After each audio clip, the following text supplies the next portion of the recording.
আসসালামু আলাইকুম। আমি রেসিপি 5 কিচেন থেকে বলছি। আশা করি আপনারা সবাই ভালো আছেন। আল্লাহর রহমতে আমি অনেক ভালো আছি।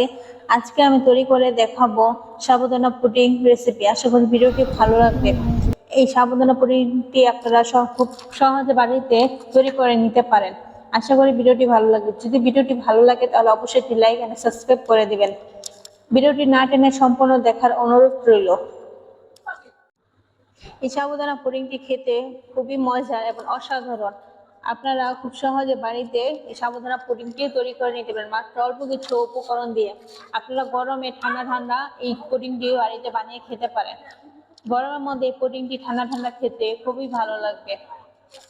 আপনাদের বাড়ির সবাইকে বানিয়ে খাওয়াতে পারেন, সবাই অনেক প্রশংসা করবে আপনার।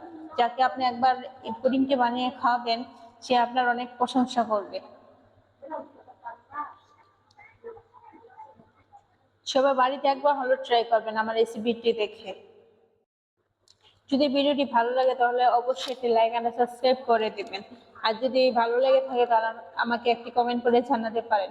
কেউ যদি কোনো নতুন রেসিপি চান তাহলে তাও আমাকে একবার কমেন্ট করে জানাতে পারেন।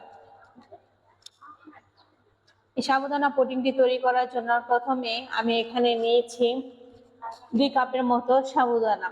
সাবুদানাটা আমি খুব ভালোভাবে ধুয়ে পানির মধ্যে ভিজিয়ে 10 মিনিটের জন্য রেখে দিব।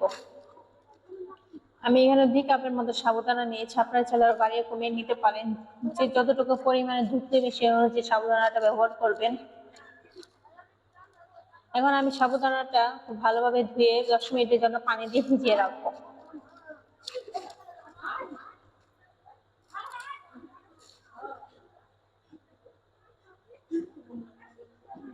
এখন আমি চুলার মধ্যে একটা প্যান বসিয়ে দিলাম। প্যানের মধ্যে আমি দিয়েছি পর্যাপ্ত পরিমাণ পানি সাবুদানাটা সিদ্ধ করার জন্য। আমি এখানে সাবুদানাটা সিদ্ধ করার জন্য আমি এখানে 3 কাপ পানি দিয়েছি একটা প্যানের মধ্যে। পানিটা যখন হালকা গরম হয়ে গেছে তখন আমি সাবুদানাটা পানিটার মধ্যে দিয়ে দিলাম। এখন একটু খুব ভালোভাবে নাড়াচাড়া দিয়ে দিব। এখন দিয়ে দিব সামান্য একটু ফুড কালার। আপনারা চাইলে এটি স্কিপ করতে পারেন, কিন্তু ফুড কালারটা ব্যবহার করলে এই সাবুদানা পুডিং এর কালারটা অনেক সুন্দর আসবে। আমি আজকে অরেঞ্জ ফুড কালারটা ব্যবহার করছি। আপনারা যে কোনো কালার ব্যবহার করতে পারেন বা অথবা স্কিপ করতে পারেন, কোনো সমস্যা নেই। ফুড কালারটা দেওয়ার পর আমি একটু ভালোভাবে নাড়াচাড়া দিয়ে দিচ্ছি। অপেক্ষা করবো বলক আসার আগ পর্যন্ত। আমার প্রায় বলক চলে আসছে সাবুদানাটা। এখন আমি আবার ভালো করে একটু নাড়াচাড়া দিয়ে দিচ্ছি। 80% আমাদের সাবুদানাটা সিদ্ধ করে নিতে হবে। আর বাকিটা আমি যখন দুধে সাবুদানাটা রান্না করব তখন সিদ্ধ হয়ে যাবে। সাবুদানাটা আমার সিদ্ধ হয়ে গেছে। এখন আমি একটা চালনির সাহায্যে এটা পানিটা ছেঁকে নিব। এটা জালির মধ্যে আমি ঢেলে দিলাম সাবুদানাটা। এখন আমি এটা ছেঁকে নিব পানিটা। সিদ্ধর মধ্যে যে পানিটা দিচ্ছিলাম ওই পানিটা আমি এই জালির সাহায্যে ছেঁকে নিলাম। এখন আমি সাবুদানাটা নিয়েছি। এই সাবুদানাটা এখন আমি খুব ভালোভাবে ঠান্ডা পানি দিয়ে ধুয়ে নিব। এখানে আমি ঠান্ডা পানি দিয়ে সাবুদানাটা খুব ভালোভাবে ধুয়ে নিচ্ছি। সাথে সাথে আপনারা গরম ফেলে ঠান্ডা পানিটা দেওয়ার চেষ্টা করবেন সাবুদানাটার মধ্যে, তাহলে জমাট বের হয়ে যাবে না। এখন আমি চুলায় একটা প্যান বসিয়ে দিলাম। প্যানের মধ্যে দিয়ে দিলাম পর্যাপ্ত পরিমাণ হাফ কেজির মতন আমি এখানে লিকুইড দুধ দিয়েছি। আপনারা চাইলে বাড়িয়ে কমিয়ে নিতে পারেন। আমি আজকে হাফ কেজি দুধ দিয়ে পুডিংটা তৈরি করে দেখাবো। লিকুইড দুধটা দেওয়ার পর যখন একটু বলক চলে আসছে তখন আমি এর মধ্যে দিয়ে দিলাম 2 কাপের মতো আমি এখানে চিনি দিয়েছি। তারপর আমি দিয়ে দিলাম 4 টেবিল চামচের মতো আগার আগার পাউডার। আগার আগারটা একটু বেশি দেওয়ার চেষ্টা করবেন, তাহলে আপনাদের পুডিংটা খুব সুন্দরভাবে জমাট বের হয়ে যাবে। 4 টেবিল চামচের মতো আগার আগার ব্যবহার করছি। আর আমি 2 কাপের মতো চিনি দিয়েছি। তারপরে একটু ভালোভাবে নাড়াচাড়া দেওয়ার পর এখন আমি এর মধ্যে দিয়ে দিলাম আগে থেকে সাবুদানাটা খুব সিদ্ধ করে রেখেছিলাম। সাবুদানাটা এই দুধের মধ্যে আমি দিয়ে দিলাম। এখন আমি খুব ভালোভাবে সাবুদানার সাথে দুধের সাথে মিশিয়ে নিব।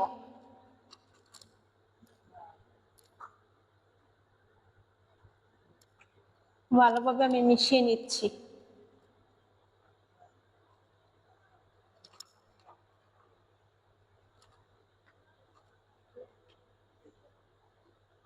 যখন একটু ঘন হয়ে যাবে, ঘন হয়ে আসবে, তখন এই সাবুদানাটা চুলা থেকে নামিয়ে নিতে হবে।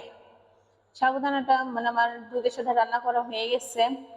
এখন আমার যে বাটিতে আমি পুডিংটা মানে জমাবো, সেই বাটির মধ্যে আমি একটু আগে থেকে একটু তেল ব্রাশ করে রেখেছিলাম। ওই বাটির মধ্যে এখন আমি সাবুদানাটা ঢেলে দিব।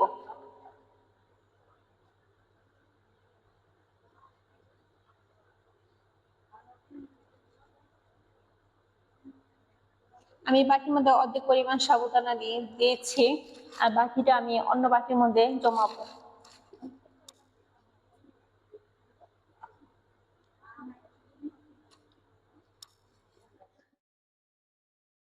সাবুদানা পুডিংটা আমি ঢেলে দিলাম।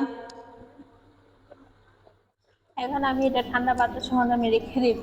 ঠান্ডা হলে আমি এটা নরমাল ফ্রিজে রেখে দিব। মানে আমি এটা সন্ধ্যা মানে রাতে তৈরি করেছিলাম, সারা রাতের জন্য নরমাল ফ্রিজে রেখে দিয়েছিলাম। আপনারা চাইলে সারা রাত না রাখতে পারেন, আপনারা মানে 1 ঘন্টা ফ্রিজে রাখলেও চলবে। চেষ্টা করুন ফ্রিজে রেখে খেতে, তাহলে অনেক ভালো লাগবে।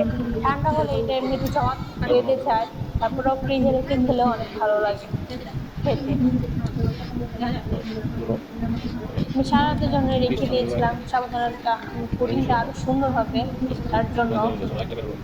এখন আমি পরিবেশন করে নিচ্ছি। দেখেন আমার সাবুদানা পুডিংটা কত সুন্দরভাবে মানে সেট হয়েছে। আপনারা চাইলে ছোট্ট বাড়িতে সাবুদানা পুডিংটা মানে এই গরমের মধ্যে বানিয়ে খেতে পারেন। আশা করি ভালো লাগবে। খেতে খুবই অসাধারণ। সবাই বাড়িতে একবার হলো ট্রাই করে দেখবেন। দেখেন আমি কি সুন্দর করে সাবুদানা পুডিংটা আমি কেটে নিয়েছি, কত সুন্দরভাবে জমাট হয়ে গেছে। সবাই ভালো থাকবেন, সুস্থ থাকবেন এবং নিরাপদে থাকবেন। সবাইকে আল্লাহ হাফেজ।